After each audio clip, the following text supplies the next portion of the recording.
Welcome to remix king channel. Jabardasth comedy షోతో చాలా మంది కమెడియన్లు పాపులర్ అయ్యారు. ఇప్పుడు వీరందరూ సినిమాల్లో కూడా కనిపిస్తున్నారు. వారానికి ఒక షో, నెలకి కనీసం 4 షోలు, ఒక్కో షోకి లక్షల్లో డబ్బులు.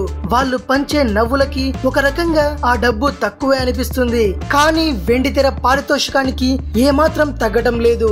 ఒక్కో కమెడియన్ కి ఇచ్చే పారితోషికం ఎంతో తెలుసా? చమక్ చంద్ర ఒక రకంగా జబర్దస్త్ స్టార్ కమెడియన్ అయిన చంద్రకి ఒక్క పర్ఫార్మెన్స్ కి గాను 2.5 లక్షల నుండి 3 లక్షల వరకు ముడుతోంది. సుధీర్ చిన్న చితక పాత్రలతో అసలు పేరు కూడా తెలియకుండా ఉన్న సుడిగాలి సుధీర్ 2.5 లక్షల నుంచి 3 లక్షల వరకు అందుకుంటున్నాడు. అభి సాఫ్ట్వేర్ ఉద్యోగి అయి ఉండి కూడా నటన మీద ఇష్టంతో ఈ రంగంలోకి వచ్చిన అదిరే అభి టీమ్ లీడర్ గా 2.5 నుంచి 3 లక్షల వరకు తీసుకుంటున్నాడు. శంకర్ సినిమాలలో కూడా మంచి కమెడియన్ గా రాణించే శకలక శంకర్ 2.5 నుండి 3 లక్షల వరకు అందుకుంటున్నాడు. ఇప్పుడు సినిమాల్లో చాలా బిజీగా ఉన్నాడు. వేణు టిల్లుగా ఇదివరకే వెండితెర మీద మనకు పరిచయం ఉన్న వేణు జబర్దస్త్ తరువాత సినిమా అవకాశాలను వదులుకొని షోలు చేశాడు.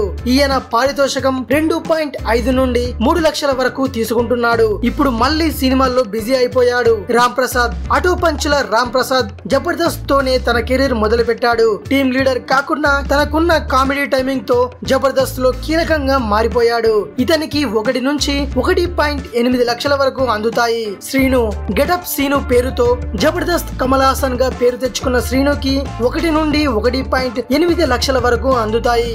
అలాగే రవి, ఫనీ, జీవన్, రాకేష్, సన్నీ, అప్పారావు, సుధాకర్, రాము, ఆర్పి ఇలా అందరికి 1 నుంచి 1.5 దాకా ఎవరి పర్ఫార్మెన్స్ ని బట్టి వాళ్ళకి లక్షల్లో అందుతున్నాయి. ఇక జడ్జీలైన నాగబాబు, రోజాలు కూడా బాగానే సంపాదిస్తున్నారు. ఇది విషయం. మరిన్ని ఇంట్రెస్టింగ్ వీడియోస్ కోసం రీమిక్స్ కింగ్ ఛానల్ ని సబ్స్క్రైబ్ చేయండి.